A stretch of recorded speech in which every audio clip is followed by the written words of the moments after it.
Friends, आप देख रहे हैं द एग्री डॉक्टर्स। तो दोस्तों, आज की इस वीडियो में हम लोग बात करने वाले कि गेहूं की सफलतापूर्वक खेती कैसे करें, और इसके साथ ही साथ हम एक बहुत ही अच्छा उन्नतशील किस्म के बारे में भी बात करने वाले हैं जिसकी अच्छी प्रोडक्शन भी है और कम खर्च में अधिक इससे उपज कर सकते हैं। तो दोस्तों, वो किस्म की नाम है गेहूं की, बहुत ही उन्नतशील किस्म है, वो है HD 2967 के दोस्तों वैरायटी है गेहूं की, जो बहुत ही अच्छा और सफलतापूर्वक इसको हर एक किसान इसको उगा सकता है। तो दोस्तों देखिए 2967 के बारे में, इसमें हम लोग ये देखेंगे कि इसमें फर्टिलाइजर्स की क्या रिक्वायरमेंट होती है और इसके साथ ही साथ इसके सीड की क्या रिक्वायरमेंट है और कितनी प्रोडक्शन देती है, इसमें बीमारियां लगती है कि नहीं लगती, सारी डिटेल्स हम लोग अभी इसमें वीडियो में जानने वाले हैं।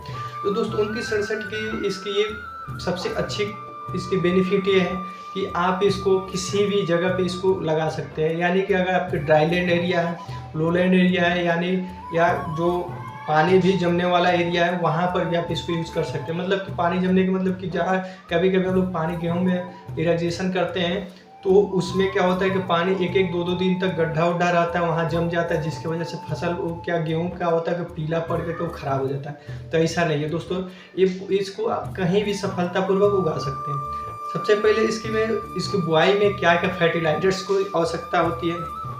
तो इसमें आप गेहूँ की जब भी बुआई कर रहे हैं, तो यदि आपकी 1 एकड़ खेत है, यानी 1 हेक्टेयर खेत है, 1 हेक्टेयर में यदि आप 100 kg आप बीज को यूज़ करते हैं, 80 से 100 kg यूज़ करते हैं, तो उसमें 15 kg तक आप फास्फोरस का यूज़ करें। ठीक है दोस्तों, और इसमें जो भी अपना नाइट्रोजन है, नाइट्रोजन भी इसको मिक्स करके लगाएं, और जो भी DAP होता है तो DAP और नाइट्रोजन और अपने पोटेशियम का भी थोड़ा बहुत यूज़ ये तीनों पे मिक्स करके दें। और इसको जो भी फर्टिलाइजर्स देते हैं हम लोग, तो हमको एक बार में पूरे नहीं देनी, इसको पार्ट में यानी कि 2 पार्ट में करके इसको फर्टिलाइजर्स को दिया जाता है। ठीक है दोस्तों, तो सबसे पहले फर्टिलाइजर्स को उसमें मिक्स कर दें, उसके बाद उसकी सोइंग करें। तो गेहूं की बुआई के 2 3 विधियां होती हैं, जैसे एक छिटकवा विधि होती है, एक कुंड में लाइनिंग किया जाता है, एक सीड ड्रिल से बोई जाती है। ठीक है दोस्तों, तो एक फौरा विधि होती है। तो इसकी कई सारे विधियां हैं, पर किसान अलग अलग अपने अपने हिसाब से इसको बोते हैं।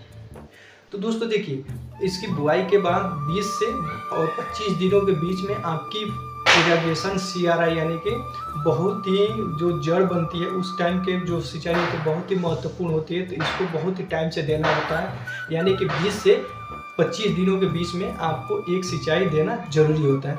दोस्तों उस टाइम सिंचाई दीजिए, उसके साथ साथ आप उसमें थोड़ी सी आपको नाइट्रोजन्स हो या ऑर्गेनिक जो भी आप फर्टिलाइजर्स यूज करते हैं, उस टाइम सिंचाई करने से पूर्व में आप उसको मतलब उसको पूरी तरह से उसको मिला करके फिर खेत में पूरी तरह से छीट दें। उसके बाद ही आप इसको इरिगेशन करें। इससे क्या होगी दोस्तों, जब पानी जाएगी, फर्टिलाइजर जाएगा, तो जो रूट का जो ग्रोथ करेगा वो बहुत ही तेज़ी से करता है। और जो भी माइक्रोन्यूट्रिएंट की कमी होती है, जैसे माइक्रोन्यूट्रिएंट में जिंक, पोटास, इन सभी का भी हम लोग यूज करते हैं। तो इसके साथ साथ जाइम भी यूज करते हैं। तो उसकी जो भी माइक्रोन्यूट्रिएंट है उसकी आवश्यकता जो भी रिक्वायर होगी पौधे का, तो वो पूरी तरह से उसको अपने एब्जॉर्ब कर लेती है। ठीक है दोस्तों, तो ये बहुत ही जरूरी होती है। और 2967 वैरायटी में आपको बिल्कुल उसमें पानी की जो भी दो 3 जो भी सिंचाइयाँ करते हैं अदर वैरायटियों में, तो उसमें दोस्तों मात्र आप उसको 1 से 2 पानी दे करके आप उसका अच्छी तरह से और सफलतापूर्वक उसका उत्पादन कर सकते हैं। दोस्तों दूसरा जो इरिगेशन है कब देनी है,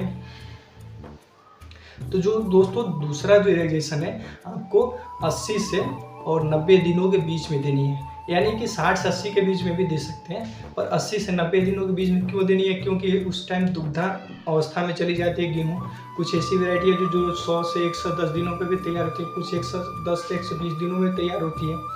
तो इसलिए आप उस टाइम देंगे तो उसमें क्या होता है कि जो बालियाँ निकलने की होती है, जो कल्ले निकलते हैं, वो कल्ले बहुत ज़्यादा निकलने लगते हैं। और इसके साथ ही साथ दुग्धावस्था में जो दाने होती है उसकी दाने मोटे मोटे होना चालू हो जाता है। तो दोस्तों इसके वजह से आपको 60 से 80 दिनों के बीच में आपको एक सिंचाई देना जरूरी होता है। ठीक है दोस्तों, कुछ ऐसे किसान होते हैं जो लेट से करते हैं, जैसे कि 80 से 100 दिनों के बीच में देते हैं, फिर भी दोस्तों सही रहेगा, पर उसका जो करेक्ट टाइम है वो 60 से 80 के बीच में है दोस्तों। ठीक है। उसके बाद आप सफलतापूर्वक इसको अच्छे से उगा सकते हैं। यदि कहीं आपको एक ही सिंचाई अगर अवेलेबल है तो आप उसको एक सिंचाई में भी अच्छी तरह से उत्पादन कर सकते हैं।